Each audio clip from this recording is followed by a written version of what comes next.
নমস্কাৰ বন্ধু বান্ধৱীসকল, মাই Assamese solution YouTube চেনেলটোলৈ পুনৰবাৰ আপোনালোকক স্বাগতম জনাইছোঁ। আৰু আপোনালোকে যদি মোৰ চেনেলখনত নতুনকৈ আহিছে তেতিয়াহ'লে চেনেলটো ছাবস্ক্ৰাইব কৰি ল'ব। বলক ভিডিঅ'খন আৰম্ভ কৰোঁ। অৰ্জুন বঁটা লাভ কৰা প্ৰথম অসমীয়া ব্যক্তিজন কোন? ইয়াৰ শুদ্ধ উত্তৰটো হ'ল অপশ্যন এ ভোগেশ্বৰ বৰুৱা। অৰ্জুন বঁটা লাভ কৰা প্ৰথম ব্যক্তিজন হ'ল ভোগেশ্বৰ বৰুৱা। ভাৰতৰ নেপোলিয়ন বুলি কাক কোৱা হয়? ইয়াৰ অপশ্যন চাৰিটাৰ ভিতৰত শুদ্ধ উত্তৰটো হ'ল অপশ্যন বি সমুদ্ৰগুপ্ত। সমুদ্ৰগুপ্তক ভাৰতৰ নেপোলিয়ন বুলি কোৱা হয়। নেক্সট কুৱেশ্যন, অসম সাহিত্য সভাৰ দ্বিতীয়জন সভাপতি কোন? ইয়াৰ অপশ্যন চাৰিটাৰ ভিতৰত শুদ্ধ উত্তৰটো হ'ল অপশ্যন ডি চন্দ্ৰধৰ বৰুৱা। অসম সাহিত্য সভাৰ দ্বিতীয়জন সভাপতি হ'ল Chandradhar Barua. Next question, Ranji trophy তলৰ কোনবিধ খেলৰ লগত জড়িত?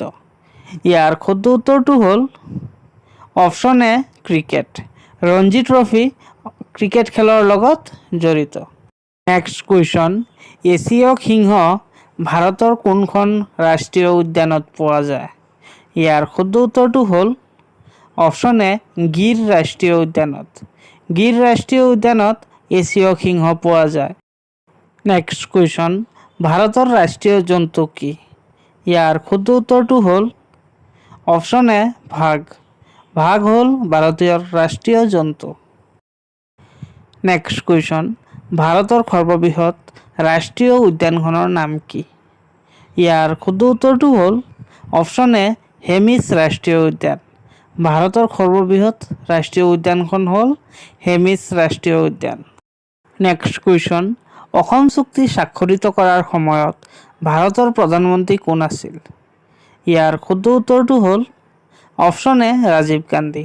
অসম চুক্তি স্বাক্ষৰিত কৰাৰ সময়ত ভাৰতৰ প্ৰধানমন্ত্ৰী আছিল ৰাজীৱ গান্ধী। নেক্সট কুৱেশ্যন, পলাচী যুদ্ধ কিমান চনত সংঘটিত হৈছিল? ইয়াৰ শুদ্ধ উত্তৰটো হ'ল অপশ্যন এ 1757 চনত। নেক্সট কুৱেশ্যন, চিপাহী বিদ্ৰোহৰ প্ৰথম শ্বহীদ কোন? ইয়াৰ শুদ্ধ উত্তৰটো হ'ল অপশ্যন এ মংগল পাণ্ডে। চিপাহী বিদ্ৰোহৰ প্ৰথম শ্বহীদ হ'ল মংগল পাণ্ডে। নেক্সট কুৱেশ্যন, অসম মহিলা বিশ্ববিদ্যালয় কোন ঠাইত অৱস্থিত? ইয়াৰ শুদ্ধ উত্তৰটো হ'ল অপশ্যন এ যোৰহাট। অসম মহিলা বিশ্ববিদ্যালয় যোৰহাটত অৱস্থিত। নেক্সট কুৱেশ্যন, ৰাষ্ট্ৰসংঘৰ সাধাৰণ সভাৰ প্ৰথম মহিলা সভাপতি কোন আছিল? ইয়াৰ শুদ্ধ উত্তৰটো হ'ল অপশ্যন এ বিজয়লক্ষ্মী পণ্ডিত। ৰাষ্ট্ৰসংঘৰ সাধাৰণ সভাৰ প্ৰথম মহিলা সভাপতি আছিল বিজয়লক্ষ্মী পণ্ডিত। নেক্সট কুৱেশ্যন, অসমৰ কোন ঠাইত আৰক্ষী প্ৰশিক্ষণ কেন্দ্ৰ আছে? ইয়াৰ শুদ্ধ উত্তৰটো হ'ল অপশ্যন ডি দেৰগাঁও। দেৰগাঁৱত আৰক্ষী প্ৰশিক্ষণ কেন্দ্ৰ আছে। অসমত অৱস্থিত বিশ্ববিখ্যাত ৰাষ্ট্ৰীয় উদ্যানখনৰ নাম কি? ইয়াৰ শুদ্ধ উত্তৰটো হ'ল অপশ্যন এ কাজিৰঙা ৰাষ্ট্ৰীয় উদ্যান। অসমৰ একমাত্ৰ বিশ্ববিখ্যাত ৰাষ্ট্ৰীয় উদ্যানখন হ'ল কাজিৰঙা ৰাষ্ট্ৰীয় উদ্যান। অসমৰ একমাত্ৰ IIT-খন ক'ত অৱস্থিত? ইয়াৰ শুদ্ধ উত্তৰটো হ'ল অপশ্যন এ গুৱাহাটীত। অসমৰ একমাত্ৰ IIT-খন গুৱাহাটীত অৱস্থিত। নেক্সট কুৱেশ্যন, মহাভৈৰৱ মন্দিৰ অসমৰ ক'ত অৱস্থিত? ইয়াৰ শুদ্ধ উত্তৰটো হ'ল অপশ্যন বি তেজপুৰ। তেজপুৰত মহাভৈৰৱ মন্দিৰ অৱস্থিত। নেক্সট কুৱেশ্যন, কেতিয়া অসম ব্ৰিটিছৰ অধীন হৈছিল? ইয়াৰ শুদ্ধ উত্তৰটো হ'ল অপশ্যন এ 1826 চনত। নেক্সট কুৱেশ্যন, পৃথিৱীৰ আটাইতকৈ ডাঙৰ মহাসাগৰ কোনখন? ইয়াৰ শুদ্ধ উত্তৰটো হ'ল অপশ্যন বি প্ৰশান্ত মহাসাগৰ। বন্ধু বান্ধৱীসকল মনত ৰাখিব, বিশ্বৰ আটাইতকৈ ডাঙৰ মহাসাগৰ হ'ল প্ৰশান্ত মহাসাগৰ। নেক্সট কুৱেশ্যন, লাওখোৱা অভয়াৰণ্য কোনখন জিলাত অৱস্থিত? ইয়াৰ শুদ্ধ উত্তৰটো হ'ল অপশ্যন চি নগাঁও। লাওখোৱা অভয়াৰণ্য নগাঁও জিলাত অৱস্থিত। নেক্সট কুৱেশ্যন, বিশ্ব স্বাস্থ্য সংস্থাৰ মুখ্য কাৰ্যালয় ক'ত অৱস্থিত? ইয়াৰ শুদ্ধ উত্তৰটো হ'ল অপশ্যন এ জেনেভা। ছুইজাৰলেণ্ডৰ জেনেভা চহৰত বিশ্ব স্বাস্থ্য সংস্থাৰ মুখ্য কাৰ্যালয় অৱস্থিত। নেক্সট কুৱেশ্যন, ভাৰতৰ ৰাষ্ট্ৰীয় নদী কোনটো? ইয়াৰ শুদ্ধ উত্তৰটো হ'ল অপশ্যন এ গংগা নদী। গংগা নদী হ'ল ভাৰতৰ ৰাষ্ট্ৰীয় নদী। নেক্সট কুৱেশ্যন, বৰদলৈ ট্ৰফি কোনবিধ খেলৰ লগত জড়িত? ইয়াৰ শুদ্ধ উত্তৰটো হ'ল অপশ্যন এ ফুটবল। বৰদলৈ ট্ৰফি ফুটবল খেলৰ লগত জড়িত। নেক্সট কুৱেশ্যন, ৰাজস্থানৰ ৰাজধানী কি? ইয়াৰ শুদ্ধ উত্তৰটো হ'ল অপশ্যন চি জয়পুৰ। জয়পুৰ হ'ল ৰাজস্থানৰ ৰাজধানী। নেক্সট কুৱেশ্যন, কলীয়াভোমোৰা দলংখনে কোন দুখন ঠাইক সংযোগ কৰিছে? ইয়াৰ শুদ্ধ উত্তৰটো হ'ল অপশ্যন এ শোণিতপুৰ আৰু নগাঁও জিলাক কলীয়াভোমোৰা দলংখনে সংযোগ কৰিছে। নেক্সট কুৱেশ্যন, এৰাবাটৰ খুৰ ছবিখনৰ পৰিচালক কোন? ইয়াৰ শুদ্ধ উত্তৰটো হ'ল option B doctor Bhupen Hazarika. এৰাবাটৰ খুৰ ছবিখনৰ পৰিচালক হ'ল doctor Bhupen Hazarika. Next question, অসমৰ একমাত্ৰ চিমেণ্ট কাৰখানা ক'ত অৱস্থিত? ইয়াৰ শুদ্ধ উত্তৰটো হ'ল অপশ্যন এ বোকাজানত। অসমৰ একমাত্ৰ চিমেণ্ট কাৰখানা বোকাজানত অৱস্থিত। নেক্সট কুৱেশ্যন, দীপৰ বিল কিহৰ বাবে বিখ্যাত? ইয়াৰ শুদ্ধ উত্তৰটো হ'ল অপশ্যন ডি পক্ষীৰ বাবে। মনত ৰাখিব বন্ধু-বান্ধৱীসকল, দীপৰ বিল পক্ষীৰ বাবে বিখ্যাত। নেক্সট কুৱেশ্যন, অসমৰ স্কটলেণ্ড বুলি কোনখন ঠাইক কোৱা হয়? ইয়াৰ শুদ্ধ উত্তৰটো হ'ল অপশ্যন এ হাফলং। বন্ধু-বান্ধৱীসকল মনত ৰাখিব, অসমৰ স্কটলেণ্ড বুলি হাফলঙক কোৱা হয়। নেক্সট কুৱেশ্যন, সৈনিক স্কুলখন অসমৰ কোন জিলাত অৱস্থিত? ইয়াৰ শুদ্ধ উত্তৰটো হ'ল অপশ্যন এ গোৱালপাৰা। বন্ধু-বান্ধৱীসকল মনত ৰাখিব, সৈনিক স্কুলখন অসমৰ গোৱালপাৰা জিলাত অৱস্থিত। নেক্সট কুৱেশ্যন, অসমৰ জাতীয় গছ কি? ইয়াৰ শুদ্ধ উত্তৰটো হ'ল অপশ্যন এ হোলোং গছ। অসমৰ জাতীয় গছ হ'ল হোলোং গছ। নেক্সট কুৱেশ্যন, বিশ্বৰ বৃহত্তম নদীদ্বীপখনৰ নাম কি? ইয়াৰ শুদ্ধ উত্তৰটো হ'ল অপশ্যন এ মাজুলী। মাজুলী হ'ল বিশ্বৰ বৃহত্তম নদীদ্বীপ। নেক্সট কুৱেশ্যন, পৃথিৱীৰ ক্ষুদ্ৰতম নদীদ্বীপটোৰ নাম কি? ইয়াৰ শুদ্ধ উত্তৰটো হ'ল অপশ্যন বি উমানন্দ। উমানন্দ হ'ল বিশ্বৰ ক্ষুদ্ৰতম নদীদ্বীপ। নেক্সট কুৱেশ্যন, বজ্ৰপাতৰ দেশ বুলি কোনখন দেশক কোৱা হয়? ইয়াৰ শুদ্ধ উত্তৰটো হ'ল অপশ্যন এ ভূটান। ভূটানক বজ্ৰপাতৰ দেশ বুলি কোৱা হয়। নেক্সট কুৱেশ্যন, কামাখ্যা মন্দিৰ কোনটো পাহাৰত অৱস্থিত? ইয়াৰ শুদ্ধ উত্তৰটো হ'ল অপশ্যন এ নীলাচল পাহাৰত। বন্ধু-বান্ধৱীসকল মনত ৰাখিব, কামাখ্যা মন্দিৰ নীলাচল পাহাৰত অৱস্থিত। নেক্সট কুৱেশ্যন, বিশ্ব গড় দিৱস কোন তাৰিখে পালন কৰা হয়? ইয়াৰ শুদ্ধ উত্তৰটো হ'ল অপশ্যন বি 22 ছেপ্টেম্বৰ। 22 ছেপ্টেম্বৰ তাৰিখে আমি বিশ্ব গড় দিৱস পালন কৰোঁ। নেক্সট কুৱেশ্যন, অসমৰ একমাত্ৰ মীন মহাবিদ্যালয় ক'ত আছে? ইয়াৰ শুদ্ধ উত্তৰটো হ'ল অপশ্যন এ ৰহাত। অসমৰ মীন মহাবিদ্যালয় ৰহাত অৱস্থিত। নেক্সট কুৱেশ্যন, এছিয়া মহাদেশৰ সৰ্ববৃহৎ চাহ বাগিচাখনৰ নাম কি? ইয়াৰ শুদ্ধ উত্তৰটো হ'ল অপশ্যন এ মোনাবাৰী চাহ বাগিচা। এছিয়াৰ সৰ্ববৃহৎ চাহ বাগিচাখন হ'ল মোনাবাৰী চাহ বাগিচা। এইটো বিশ্বনাথত অৱস্থিত। নেক্সট কুৱেশ্যন, প্ৰথম অসমীয়া ৰঙীন চলচ্চিত্ৰখনৰ নাম কি? ইয়াৰ শুদ্ধ উত্তৰটো হ'ল অপশ্যন এ ভাইটি। ভাইটি হ'ল প্ৰথম অসমীয়া ৰঙীন চলচ্চিত্ৰ। কুৱেশ্যন, উৰিষ্যাৰ ৰাজধানী কি? ইয়াৰ শুদ্ধ উত্তৰটো হ'ল অপশ্যন ডি ভুৱনেশ্বৰ। ভুৱনেশ্বৰ হ'ল উৰিষ্যাৰ ৰাজধানী। নেক্সট কুৱেশ্যন, মহাত্মা গান্ধী অসমলৈ প্ৰথম কেতিয়া আহিছিল? ইয়াৰ শুদ্ধ উত্তৰটো হ'ল অপশ্যন বি 1921 চনত। বন্ধু-বান্ধৱীসকল মনত ৰাখিব, মহাত্মা গান্ধী প্ৰথম অসমলৈ আহিছিল 1921 চনত। নেক্সট কুৱেশ্যন, কিমান চনত গুৱাহাটী বিশ্ববিদ্যালয় প্ৰতিষ্ঠা হৈছিল? ইয়াৰ শুদ্ধ উত্তৰটো হ'ল অপশ্যন বি 1948 চনত। মনত ৰাখিব বন্ধু-বান্ধৱীসকল, 1948 চনত গুৱাহাটী বিশ্ববিদ্যালয় প্ৰতিষ্ঠা হৈছিল। ফাৰ্ষ্ট কুৱেশ্যন, উত্তৰ পূব ভাৰতৰ আটাইতকৈ ডাঙৰ ৰাজ্য কোনখন? ইয়াৰ শুদ্ধ উত্তৰটো হ'ল অপশ্যন বি অৰুণাচল প্ৰদেশ। উত্তৰ পূব ভাৰতৰ আটাইতকৈ ডাঙৰ ৰাজ্য হ'ল Arunachal Pradesh. Next question, hornbill কোন ৰাজ্যৰ জাতীয় উৎসৱ? ইয়াৰ শুদ্ধ উত্তৰটো হ'ল অপশ্যন ডি নাগালেণ্ড। মনত ৰাখিব, হৰ্ণবিল নাগালেণ্ডৰ জাতীয় উৎসৱ। নেক্সট কুৱেশ্যন, অসমৰ কোনখন জিলাত শ্ৰী সূৰ্য পাহাৰ অৱস্থিত? ইয়াৰ শুদ্ধ উত্তৰটো হ'ল অপশ্যন ডি গোৱালপাৰা। গোৱালপাৰা জিলাত শ্ৰী সূৰ্য পাহাৰ অৱস্থিত। নেক্সট কুৱেশ্যন, অসম সাহিত্য সভাৰ মুখ্য কাৰ্যালয় ক'ত অৱস্থিত? ইয়াৰ শুদ্ধ উত্তৰটো হ'ল অপশ্যন এ যোৰহাট। মনত ৰাখিব, অসম সাহিত্য সভাৰ মুখ্য কাৰ্যালয় যোৰহাটত অৱস্থিত। নেক্সট কুৱেশ্যন, মোহনবাৰী বিমানবন্দৰ অসমৰ কোনখন জিলাত অৱস্থিত?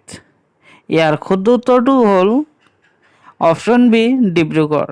মোহনবাৰী এয়াৰপোৰ্ট অসমৰ ডিব্ৰুগড় জিলাত অৱস্থিত। নেক্সট কুৱেশ্যন, অসমৰ প্ৰথমটো আধুনিক ৰংগমঞ্চ বাণ থিয়েটাৰ কোন ঠাইত অৱস্থিত? ইয়াৰ শুদ্ধ উত্তৰটো হ'ল অপশ্যন এ তেজপুৰ। অসমৰ প্ৰথমটো আধুনিক ৰংগমঞ্চ বাণ থিয়েটাৰ তেজপুৰত অৱস্থিত। নেক্সট কুৱেশ্যন, নলিনীবালা দেৱীয়ে কোনখন গ্ৰন্থৰ বাবে সাহিত্য একাডেমী বঁটা লাভ কৰিছিল? ইয়াৰ শুদ্ধ উত্তৰটো হ'ল অপশ্যন এ অলকানন্দা। নলিনীবালা দেৱীয়ে অলকানন্দা গ্ৰন্থৰ বাবে সাহিত্য একাডেমী বঁটা লাভ কৰিছিল। নেক্সট কুৱেশ্যন, বড়ো সাহিত্য সভা কেতিয়া গঠন হৈছিল? ইয়াৰ শুদ্ধ উত্তৰটো হ'ল অপশ্যন এ 1952 চনত। মনত ৰাখিব, বড়ো সাহিত্য সভা 1952 চনত গঠন হৈছিল। নেক্সট কুৱেশ্যন, ভাৰতৰ কোনখন ৰাজ্যত প্ৰথমে সূৰ্য উদয় হয়? ইয়াৰ শুদ্ধ উত্তৰটো হ'ল অপশ্যন এ অৰুণাচল প্ৰদেশ। ভাৰতৰ প্ৰথম সূৰ্য উদয় হয় অৰুণাচল প্ৰদেশত। নেক্সট কুৱেশ্যন, অসমৰ মৰাপাট কল ক'ত অৱস্থিত? ইয়াৰ শুদ্ধ উত্তৰটো হ'ল অপশ্যন চি শিলঘাট। অসমৰ মৰাপাট কল শিলঘাটত অৱস্থিত। নেক্সট কুৱেশ্যন, পবিতৰা অভয়াৰণ্য কোন জিলাত অৱস্থিত? ইয়াৰ শুদ্ধ উত্তৰটো হ'ল অপশ্যন বি মৰিগাঁও। পবিতৰা অভয়াৰণ্য মৰিগাঁও জিলাত অৱস্থিত। নেক্সট কুৱেশ্যন, অসম দিৱস কোন তাৰিখে পালন কৰা হয়? ইয়াৰ শুদ্ধ উত্তৰটো হ'ল অপশ্যন এ 2 ডিচেম্বৰ। 2 ডিচেম্বৰ তাৰিখে আমি অসম দিৱস পালন কৰোঁ। নেক্সট কুৱেশ্যন, সোণাই ৰূপাই অভয়াৰণ্য অসমৰ ক'ত অৱস্থিত? ইয়াৰ শুদ্ধ উত্তৰটো হ'ল অপশ্যন এ শোণিতপুৰ। সোণাই ৰূপাই অভয়াৰণ্য অসমৰ শোণিতপুৰ জিলাত অৱস্থিত। কুৱেশ্যন, অসমৰ কোনখন ঠাই বাৰেচহৰীয়া ভাওনাৰ বাবে বিখ্যাত? ইয়াৰ শুদ্ধ উত্তৰটো হ'ল অপশ্যন এ জামুগুৰি হাট। অসমৰ জামুগুৰি হাট বাৰেচহৰীয়া ভাওনাৰ বাবে বিখ্যাত। নেক্সট কুৱেশ্যন, উমানন্দ মন্দিৰ কোন পাহাৰত অৱস্থিত? ইয়াৰ শুদ্ধ উত্তৰটো হ'ল অপশ্যন বি ভস্মাচল পাহাৰত। অসমৰ উমানন্দ মন্দিৰ ভস্মাচল পাহাৰত অৱস্থিত। নেক্সট কুৱেশ্যন, ভাৰত ৰত্ন সন্মান পোৱা প্ৰথম অসমীয়া ব্যক্তি কোন আছিল? ইয়াৰ শুদ্ধ উত্তৰটো হ'ল অপশ্যন এ গোপীনাথ বৰদলৈ। ভাৰত ৰত্ন সন্মান পোৱা প্ৰথম অসমীয়া ব্যক্তি হ'ল গোপীনাথ বৰদলৈ। নেক্সট কুৱেশ্যন, অসমৰ কোনখন ঠাইক চাহৰ ৰাজধানী বুলি কোৱা হয়? ইয়াৰ শুদ্ধ উত্তৰটো হ'ল অপশ্যন ডি যোৰহাট। যোৰহাটক চাহৰ ৰাজধানী বুলি কোৱা হয়। কুৱেশ্যন, কোনখন দেশ সৌৰশক্তিৰ সৰ্ববৃহৎ উৎপাদক? ইয়াৰ শুদ্ধ উত্তৰটো হ'ল অপশ্যন এ চীন। চীন দেশ সৌৰশক্তিৰ সৰ্ববৃহৎ উৎপাদক। নেক্সট কুৱেশ্যন, বিশ্বৰ কোন দেশে প্ৰথম কাগজী মুদ্ৰা জাৰি কৰিছিল? ইয়াৰ শুদ্ধ উত্তৰটো হ'ল অপশ্যন এ চীন। চীন দেশে প্ৰথম কাগজী মুদ্ৰা জাৰি কৰিছিল। নেক্সট কুৱেশ্যন, মানাহ ৰাষ্ট্ৰীয় উদ্যান অসমৰ কোনখন জিলাত অৱস্থিত? ইয়াৰ শুদ্ধ উত্তৰটো হ'ল অপশ্যন চি বাক্সা জিলাত। বন্ধু বান্ধৱীসকল মনত ৰাখিব, মানাহ ৰাষ্ট্ৰীয় উদ্যান বাক্সা জিলাত অৱস্থিত। নেক্সট কুৱেশ্যন, প্ৰথম এছিয়ান গেমছ ক'ত অনুষ্ঠিত হৈছিল? ইয়াৰ শুদ্ধ উত্তৰটো হ'ল অপশ্যন এ দিল্লী। বন্ধু বান্ধৱীসকল মনত ৰাখিব, দিল্লীত এছিয়ান গেমছ সৰ্বপ্ৰথম অনুষ্ঠিত হৈছিল। নেক্সট কুৱেশ্যন, আন্তৰ্জাতিক শ্ৰমিক দিৱস কোন তাৰিখে পালন কৰা হয়? ইয়াৰ শুদ্ধ উত্তৰটো হ'ল অপশ্যন এ 1 মে' তাৰিখে।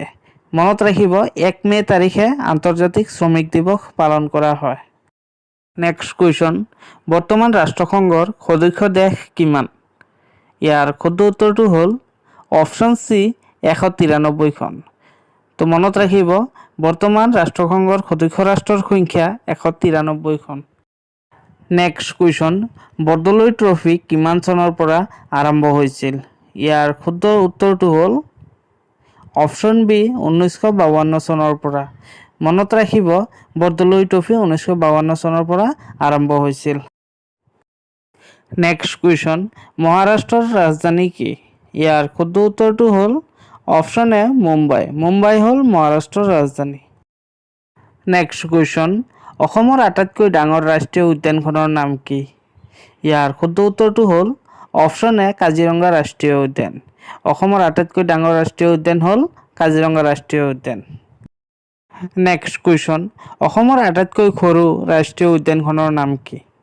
ইয়াৰ শুদ্ধ উত্তৰটো হ'ল অপশ্যন বি ওৰাং ৰাষ্ট্ৰীয় উদ্যান হ'ল অসমৰ আটাইতকৈ সৰু ৰাষ্ট্ৰীয় উদ্যান অসমত মুঠ কিমানটা তেল শোধনাগাৰ আছে ইয়াৰ শুদ্ধ উত্তৰটো হ'ল অপশ্যন চি 4টা বৰ্তমান অসমত 4টা তেল শোধনাগাৰ আছে নেক্সট কুৱেশ্যন অসমৰ সৰ্ববৃহৎ তেল শোধনাগাৰ কোনটো ইয়াৰ শুদ্ধ উত্তৰটো হ'ল অপশ্যন এ ডিগবৈ তেল শোধনাগাৰ হ'ল অসমৰ সৰ্ববৃহৎ তেল শোধনাগাৰ নেক্সট কুৱেশ্যন পৃথিৱীত মুঠ কিমানখন মহাদেশ আছে ইয়াৰ শুদ্ধ উত্তৰটো হ'ল অপশ্যন চি 7খন বিশ্বত 7খন মহাদেশ আছে নেক্সট কুৱেশ্যন অসমৰ ভাষা আন্দোলনৰ প্ৰথমগৰাকী শ্বহীদ কোন ইয়াৰ শুদ্ধ উত্তৰটো হ'ল অপশ্যন এ ৰঞ্জিত বৰপূজাৰী তেখেত হ'ল ভাষা আন্দোলনৰ প্ৰথমগৰাকী শ্বহীদ নেক্সট কুৱেশ্যন সৌৰজগতৰ আটাইতকৈ সৰু গ্ৰহ কোনটো